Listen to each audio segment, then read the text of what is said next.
ஆத்துமனேசரின் அங்கமகத்துவங்கள். தியானம் 4. ஆத்துமனேசரின் கால் எலும்பு. அவர்கள் இயேசுவினிடத்தில் வந்து அவர் மரித்திருக்கிறதை கண்டு அவருடைய கால் எலும்புகளை முறிக்கவில்லை. நீங்கள் காண்கிறபடி எனக்கு மாம்சமும் எலும்புகளும் உண்டாயிருக்கிறது போல ஒரு ஆவிக்கு இராதே என்று சொல்லி தம்முடைய கைகளையும் கால்களையும் அவர்களுக்கு காண்பித்தார். நாம் அவருடைய சரீரத்தின் அவயவங்களாயும் அவருடைய மாம்சத்திற்கும் அவருடைய எலும்புகளுக்கும் உரியவர்களாயும் இருக்கிறோம். போதனை. ஆத்துமனேசரின் எலும்புகளிலிருந்து 3 காரியங்களை நாம் தியானிக்க முடியும். முதலாவதாக, இரட்சகரின் எலும்புகள் தீர்க்க தரிசனம் நிறைவேறுவதற்காக முறிக்கப்படவில்லை. ஆம், நம் ஆண்டவர் இயேசு கிறிஸ்துவின் எலும்புகள் முறிக்கப்படவில்லை என்கிற வேத வாக்கியம் நிறைவேறுவதற்காகவே அப்படி நடந்தது. இரண்டாவதாக, தாம் உயிரோடு எழுந்ததை அனைவரும் காண்பிப்பதற்காக தன் மரித்த உடலோடு அவர் மீண்டும் உயிரோடு எழுந்தார்.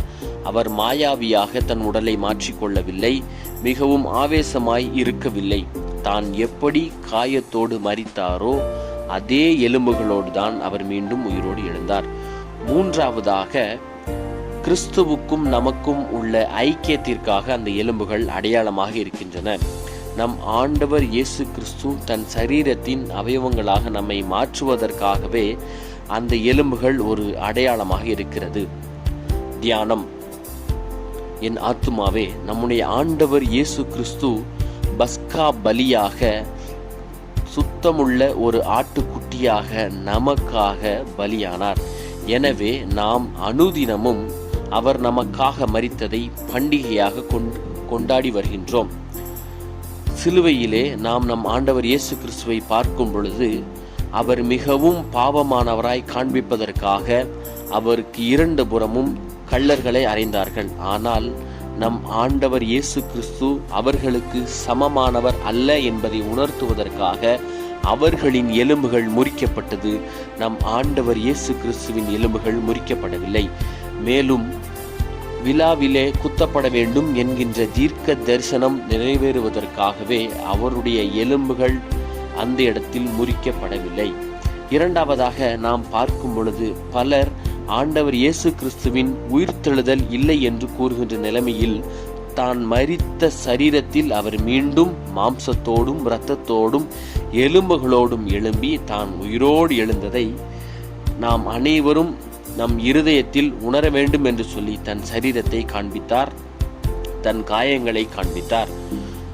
மூன்றாவதாக, நாம் அவருடைய சரீரத்தின் ஐக்கியமாய் மாற வேண்டும் என்று சொல்லி எப்படிப்பட்டதான ஒரு பாக்கியத்தை நமக்கு தந்திருக்கிறார் என்று நாம் யோசிக்க வேண்டும்.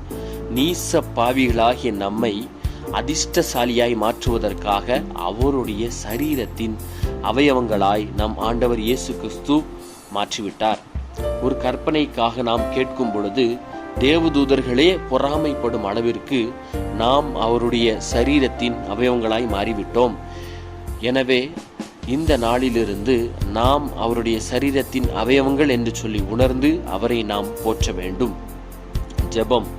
எங்களுடைய நித்திய நேசத்திற்கு பாத்திரமான இயேசு கிறிஸ்துவே, உம்முடைய எலும்புகளை முத்தமிடுவதற்கு, உம்முடைய எலும்புகளை எங்கள் நெஞ்சோடு சேர்த்து அணைப்பதற்கு தேவரீர் எங்களுக்கு நீர் அனுமதி தர வேண்டும் என்று சொல்லி நாங்கள் வேண்டுகிறோம்.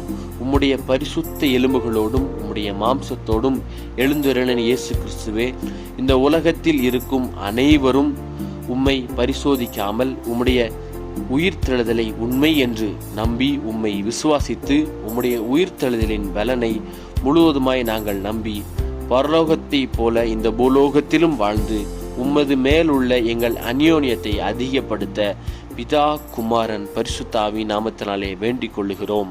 ஆமேன்.